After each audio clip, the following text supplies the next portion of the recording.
Bonsoir à tous, ravi de vous retrouver sur Monaco Info. Toute l'actualité de ce mercredi 5 octobre. Invités, reportages, rencontres, vos infos pratiques tout près de chez vous et votre météo à venir.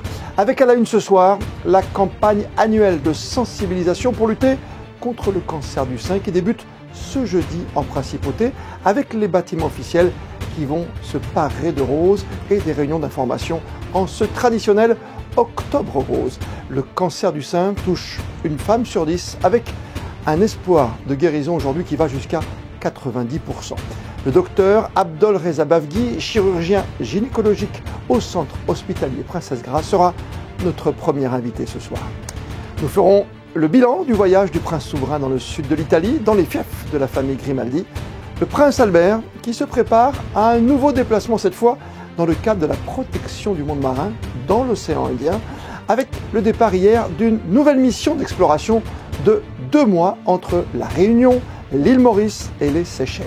Le directeur général de l'Institut océanographique, Robert Calcagno, nous détaillera tout l'intérêt de cette exploration scientifique, engagée, voire diplomatique.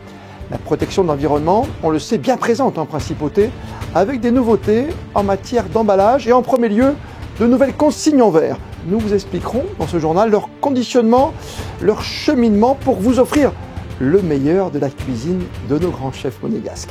Consignes dans l'air du temps, tendance, design et emballage éco-responsable également. Chose vue au salon Luxpack. Frédéric Elion s'est rendu au Grimaldi Forum pour vous aujourd'hui et il vous dévoilera dans quelques minutes les grandes lignes du luxe en ce domaine. Sans oublier ce soir le sport et la culture en fin de journal avec en football, les derniers échos avant le match de Ligue Europa demain pour l'AS Monaco face à Trabzonspor. Et puis côté spectacle, vous découvrirez les premiers imprévus des ballets de Monte-Carlo de la saison présentés hier soir dans leur atelier. Demain, les bâtiments institutionnels de Monaco se teinteront d'une couleur qui nous accompagne chaque automne depuis plusieurs années maintenant, le rose. Rose, synonyme de prise de conscience. Octobre Rose est cette campagne qui s'étend tout au long de ce mois pour sensibiliser au mieux à la lutte contre le cancer du sein. Avec nous ce soir, le docteur Abdol Reza Bavgui, chirurgien gynécologique au centre hospitalier Princesse Grace. Bonsoir à vous, docteur. Bonsoir. On a l'impression que désormais, c'est ancré dans notre conscience collective.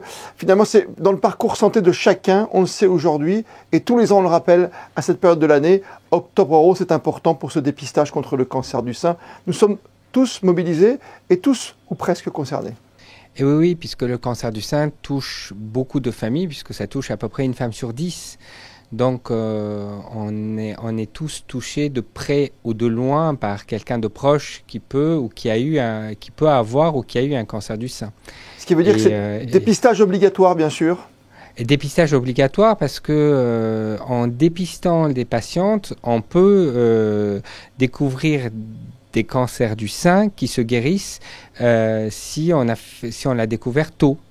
Alors que si on ne fait pas de dépistage et qu'on laisse traîner la maladie, la prise en charge devient plus compliquée. D'où l'importance de l'Octobre Rose de prévenir la population qu'il faut se dépister.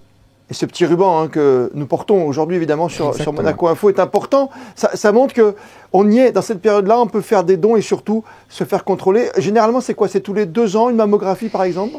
La mammographie, chez des patients qui ne sont pas des facteurs de risque, c'est tous les 2 ans. Et le suivi, finalement, c'est on consulte d'abord son médecin traitant, ensuite on est dirigé dans quel service directement quand on on consulte son médecin traitant ou son gynécologue qui vous organise le dépistage en prescrivant la mammographie avec plus ou moins une échographie. Et ensuite, c'est les radiologues qui prennent le relais en faisant la mammographie et l'échographie. Et à partir de là, où tout est normal et on repart sur une surveillance dans 2 ans, où il y a des anomalies et le radiologue organise la suite des événements, soit des biopsies, soit une autre mammographie de contrôle. Le fait de communiquer comme pendant tout ce mois d'octobre sur Octobre Rose, c'est un vrai plus, on l'a senti, parce que maintenant la guérison est de combien? 85, 90, 95%? Ah oui, on est de taux de guérison au-delà de 85-90%, parce qu'on est très efficace sur le dépistage. Très bien. Ensuite, Quand le parcours, malheureusement, oblige à une chirurgie, vous êtes un spécialiste, hein, bien sûr, aujourd'hui, on arrive à reconstruire une poitrine? Déjà, on arrive à garder le sein. Dans 70% des cas, l'ablation du sein n'est pas obligatoire. C'est-à-dire qu'on peut garder le sein, enlever la zone malade et conserver le sein. Dans les cas où on est obligé de faire une ablation du sein, on peut évidemment proposer une reconstruction mammaire, et au CHPG, on propose toutes les techniques qui existent aujourd'hui pour réaliser ce type de chirurgie. Il existe différentes techniques, des lambeaux, des prothèses, des injections de graisse, de tissu adipeux, et on fait toutes les techniques au CHPG. On parle des dépistages, qui est la chose essentielle, vous l'avez rappelé en tout cas, docteur, mais quand il y a un phénomène d'hérédité, ou à un moment, comment on peut savoir qu'il y a une suspicion? C'est une douleur qui arrive auparavant? Non. Le cancer du sein, ça de pas bien, c'est que c'est asymptomatique. Ça veut dire qu'on ne ressent rien. Quand il y a des facteurs de risque dans la famille, il faut consulter au CHPG pour avoir, il y a Aurélie Ginoux et moi-même qui faisons des consultations de génétique, et il faut consulter pour faire l'arbre généalogique de la famille, voir les cas de cancer dans la famille, et à partir de là, on décide de réaliser une prise de sang qui permet de chercher dans les gènes s'il y a des mutations, c'est-à-dire s'il y a des facteurs de risque de cancer héréditaires.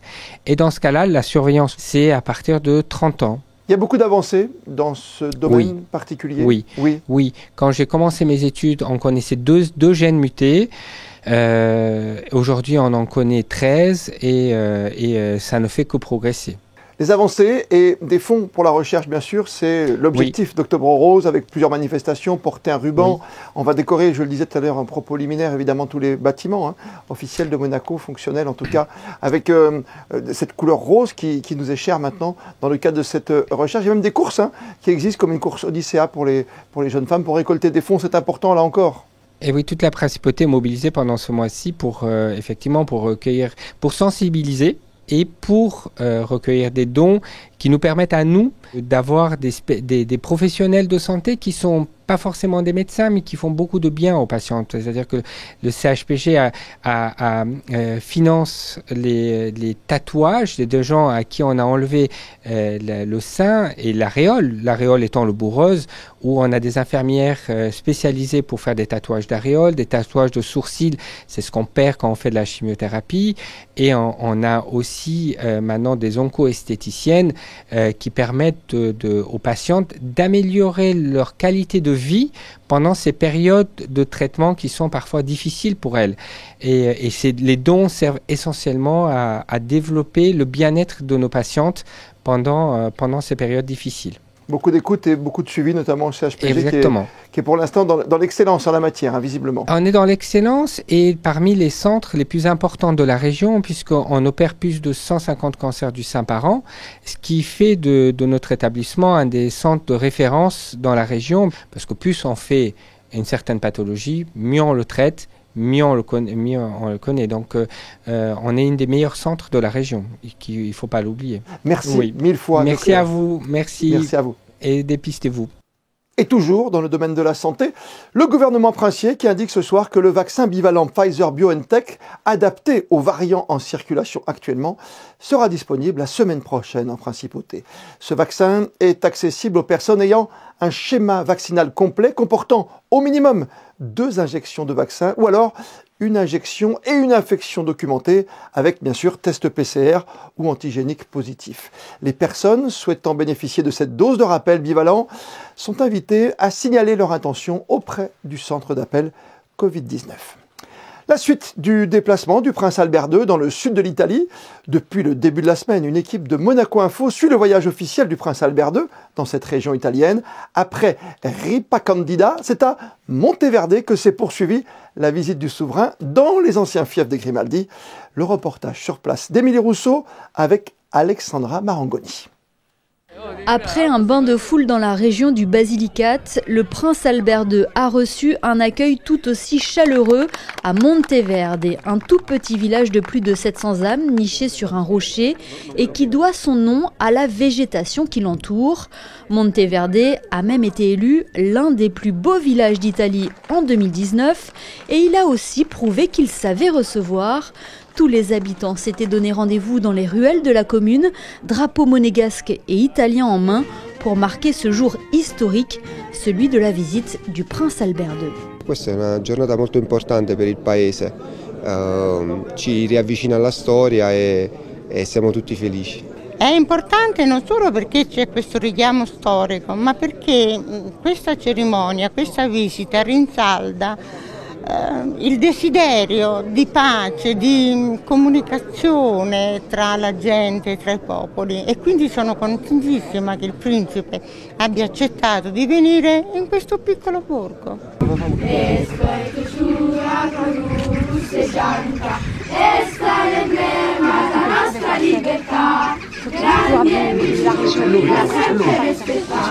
Des plus jeunes aux plus anciens, chacun mesure l'honneur de recevoir le prince Albert II dont la famille dominait Monteverde en 1532. Le Castello Baronale porte d'ailleurs également le nom de Grimaldi. On peut aussi y déchiffrer quelques traces de près d'un siècle d'histoire commune. Ce château a été très stratégique, on voit évidemment avec le panorama, c'est un point haut et donc tout point haut est un point qui permet de tenir les zones environnantes et les armoiries des Grimaldi, il y a un vestige de cette présence de ce siècle des Grimaldi à Monteverde à travers les armoiries, le fuselé d'argent et de gueule des princes que le prince a pu admirer. Endroit stratégique aux confins de 3 régions, la Basilicate, les Pouilles et la Compagnie, Monteverde était le dernier fief que Charles Quint avait octroyé aux Grimaldi, que le prince n'avait pas encore visité. Ha iniziato con il comune di Campagna, che è in campagna, poi questa primavera abbiamo fatto Canosa e Terlizzi e il castello di Garagnone e abbiamo concluso il ciclo con appunto Ripacandida e Monteverde. Tutti paesi che hanno veramente sudono di storia e di tradizione ed è un complimento ai sindaci che riescono a mantenerle, farle vivere e farle conoscere ai più giovani. Au-delà des liens historiques qui unissent Monaco et l'Italie, ce sont également les liens d'amitié qui ne cessent de se renforcer grâce au site historique Grimaldi de Monaco. Le prince Albert II sera de retour en Italie début novembre pour un déplacement en Calabre dans les territoires liés historiquement à sa famille. Et vous avez pu le constater dans nos différents reportages sur Monaco Info consacrés à ce déplacement de 2 jours du prince souverain dans le sud de l'Italie, que ce soit à Ripacandida ou à Monteverde. Le prince Albert II aura reçu un accueil toujours aussi chaleureux. Émilie Rousseau a d'ailleurs recueilli les impressions du souverain à l'issue de cette visite de 48 heures. Ces visites sont là pour célébrer l'histoire, bien entendu, l'histoire commune que nous avons avec ces territoires, mais c'est aussi pour essayer de les accompagner, bien sûr moralement, mais aussi peut-être par des futurs projets, dans le présent et puis surtout dans l'avenir. Et puis c'est pour les aider à valoriser ces territoires et à leur donner une espérance et un projet économique ou un projet touristique, un projet culturel qui pourrait les aider à mieux se faire connaître. Il faut peut-être aussi les accompagner et leur donner des idées pour imaginer leur futur. C'est ce que je pense, grâce à cette association des sites historiques, que ce soit en France ou bien en Italie, ou peut-être dans le futur en Espagne, parce qu'il y a des sites historiques Grimaldi qui sont aussi en Espagne, et bien on pourra les aider modestement à notre place, mais on pourra peut-être imaginer des très beaux projets ensemble. Retour en principauté, où la saison des salons bas sont pleins en cet été indien. Gros plan ce soir avec Frédéric Elion sur celui du packaging de luxe. L'emballage joue un rôle essentiel en marketing et de nos jours, il est presque indissociable du produit vendu. Il permet de protéger et mettre en valeur son contenu, mais c'est aussi un véritable outil de communication. Du 3 au 5 octobre, les fabricants d'emballages premium du monde entier se sont réunis à Monaco au Grimaldi Forum à l'occasion du salon LuxPack. Ce salon, ce sont des fournisseurs d'emballages de luxe qui rencontrent les marques qui viennent chercher leur packaging de demain, tout secteur confondu et international. Ce sont 450 exposants qui viennent donc exposer leurs dernières innovations. Ça fait un moment déjà que la communauté du packaging, que ce soit les donneurs d'ordre et les fournisseurs, cherchent des solutions pour être plus éco-responsables et c'est quelque chose qui s'accélère. Pour cette édition post-Covid, les fournisseurs américains et asiatiques ont fait leur retour sur le salon. Beauté, cosmétiques, parfumerie, épicerie fine, spiritueux, les secteurs représentés sont nombreux. Tous viennent proposer leur innovation, toujours avec l'éco-responsabilité en toile de fond, comme la société Riverpack qui fabrique des coffrets et sacs en papier.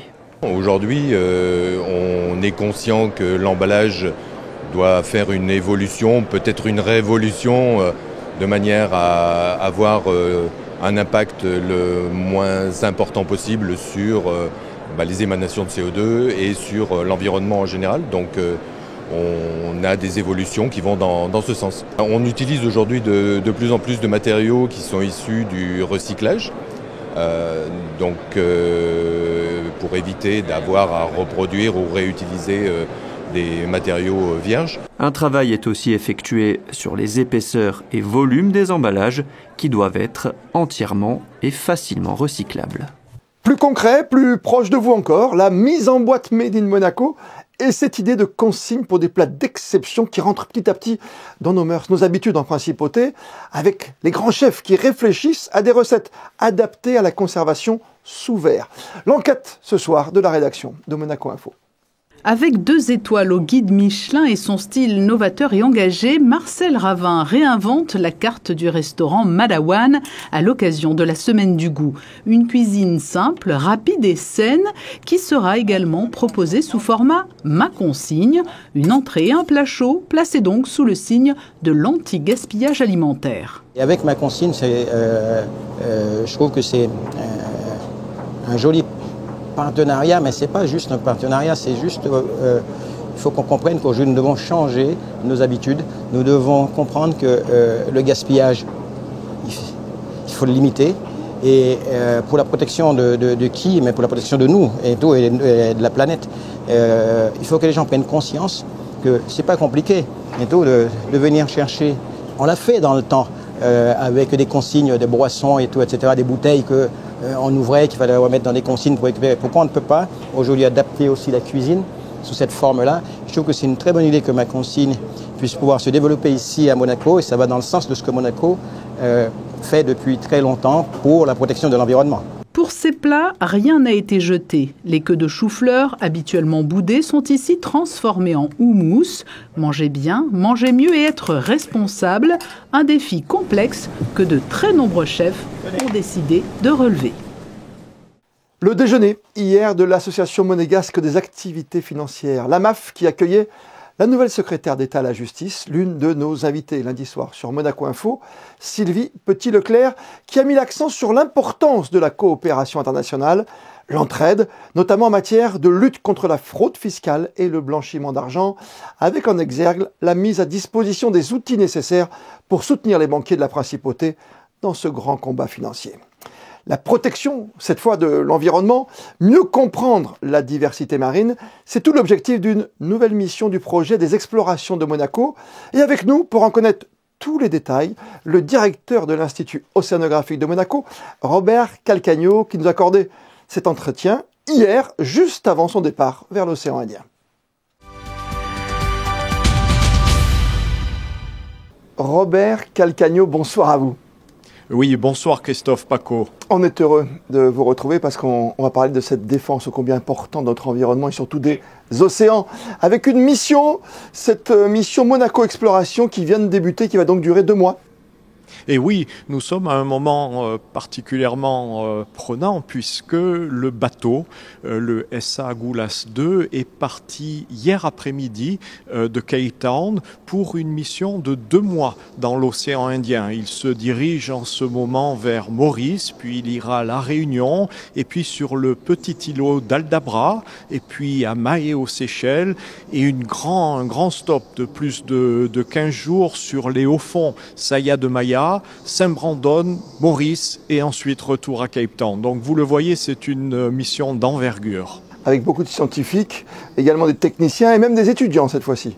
Cette fois-ci, nous utilisons un très gros bateau puisque dans le cadre donc d'un accord avec l'Afrique du Sud, ils nous mettent à disposition d'un très grand bateau océanographique, donc le SA Goulas 2, qui peut accueillir plus de 100 personnes au travail. Et nous aurons donc au moins plus d'une cinquantaine de scientifiques, mais aussi des artistes, des étudiants, des hommes de médiation, une équipe de production d'un documentaire, des photographes. Donc vous le voyez, c'est une mission ambitieuse et que je pourrais presque qualifier de darwinienne dans son champ d'études.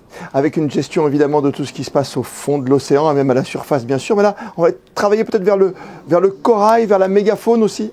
Oui, alors on va avoir 2 arrêts sur lesquels je peux m'arrêter plus précisément. L'îlot d'Aldabra, ça c'est un îlot merveilleux qui est aussi riche dans la mer, dans l'océan que sur Terre. Par exemple, au niveau des tortues, il y a à la fois des tortues marines, des tortues vertes, des tortues imbriquées, mais aussi des tortues terrestres, les célèbres tortues d'Aldabra qui sont très grandes. Et nous allons effectivement étudier les populations de tortues, nous allons étudier les coraux et notamment prélever des échantillons pour le Conservatoire mondial du corail. Nous allons étudier les pollutions et notamment les pollutions plastiques ou les pollutions par métaux. C'est donc une mission très large sur Aldabra qui se profile, qui est un îlot, un paradis de la biodiversité, assez bien connu, mais nous allons continuer l'exploration. On peut imaginer que le prince souverain va se déplacer à un moment ou à un autre sur ces 2 mois ? Alors écoutez, oui, le prince souverain va très certainement et très probablement rendre une visite d'État à la République des Seychelles. Et comme toujours, les explorations de Monaco ont une forte base scientifique, mais le but est vraiment une protection active, diplomatique, politique de l'océan. Et notamment dans cette mission, nous avons le projet, je pourrais presque dire le rêve, parce que ça ne va pas être simple, de créer une aire marine protégée en haute mer sur ces hauts fonds Saya de Maya. Alors pour ceux qui connaissent un peu le droit de la haute mer, vous savez qu'il n'y a pas aujourd'hui d'instrument juridique international qui permet de créer ce type d'aire marine protégée. Et donc la mission d'exploration et les études que nous faisons vont nous permettre de documenter ce lieu et lorsqu'il y aura de nouvelles négociations à New York, aux Nations Unies, pour amender la Convention de Montego Bay de 1982, nous donnerons un peu de chair au débat très juridique en leur montrant sur le terrain qu'est-ce que ce type de nouvel outil juridique pourrait donner, pourrait protéger notamment des cétacés, des herbivores marins. On connaît l'engagement de la principauté, bien relayé évidemment par Monseigneur et par vous-même, Robert Calcagno. Et c'est vrai qu'on est presque un peu plus loin que la petite technique du colibri. Chacun doit faire quelque chose aujourd'hui. On a l'impression qu'on fait toujours un peu plus à Monaco. Et ça nous fait du bien pour les générations futures. C'est une mission qui n'a pas été simple à organiser. La période Covid nous l'a retardé, mais aujourd'hui nous sommes prêts, aidés par un comité d'orientation international qui rassemble 10 scientifiques vraiment de très haut renom. Nous avons une baseline study qui va nous permettre d'aller loin et fort, et je l'espère de faire plus d'impact qu'un colibri. Oui, plus d'impact, bien sûr, pour cette nouvelle exploration, Monaco Exploration, dans l'océan Indien. Merci d'avoir été avec nous ce soir sur Monaco Info, Robert Calcagno. À très vite. Merci Christophe Paco.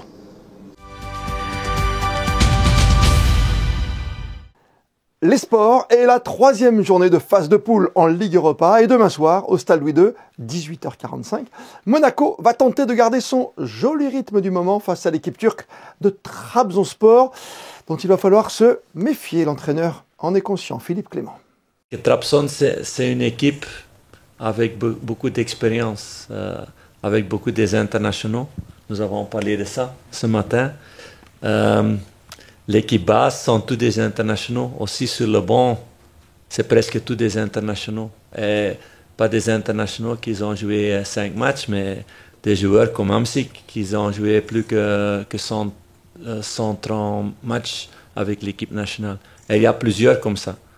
Pour des bons pays aussi comme la Grèce ou Bartra qui a joué 14 matchs pour Espagne. C'est une équipe avec beaucoup d'expérience. Pour moi, c'est un match avec une équipe avec expérience contre des lions jeunes. Et aussi Wissam.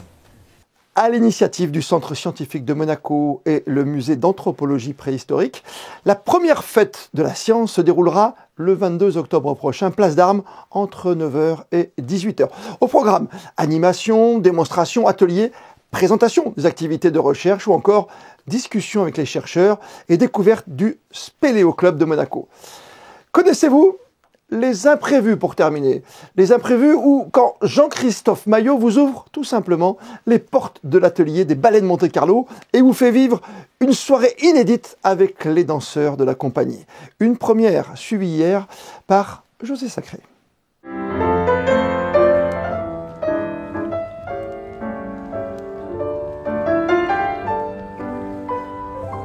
Atelier des Ballets de Monte-Carlo, mardi 4 octobre. Pour la première fois depuis 10 ans qu'existent les imprévus, les amis des Ballets de Monte-Carlo, spectateurs privilégiés, ont pu assister à une barre, l'exercice d'entraînement quotidien des danseurs. Puis Jean-Christophe Maillot leur a proposé quelques extraits des prochaines productions de la nouvelle saison. On est en train de remonter Opus 40, qui est un ballet que j'aime particulièrement. Et là, c'est une toute nouvelle génération qui le fait, avec deux jeunes danseuses qui sont d'ailleurs toutes deux issues de l'académie. Qui vont faire ce solo que Bernice avait créé. Donc je vais montrer ça au public.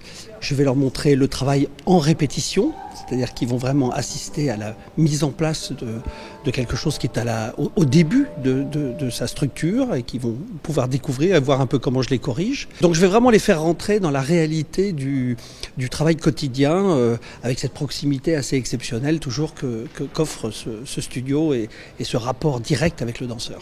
Prochain spectacle à Monaco, le Monaco Dance Forum, du 10 au 18 décembre. Mais avant cela, les ballets partiront en tournée à Brescia, à Tokyo et à Washington.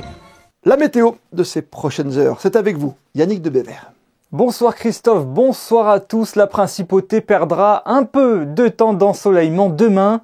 La faute à des nuages qui défileront continuellement dans le ciel monégasque sans pour autant stagner. Pas de variation de température, attendez encore jusqu'à 22 degrés dans la journée. Enfin, ce jeudi 6 octobre, nous fêtons la Saint-Bruno. Et comme le veut la tradition, on termine votre journal par les instantanés du jour avec l'exposition Newton et une conférence très attendue demain soir à la Villa Sauber avec en premier lieu une visite commentée de l'exposition Newton Riviera en compagnie de Dominique Baquet, philosophe et critique d'art. Et après cette déambulation, il s'en suivra une grande discussion.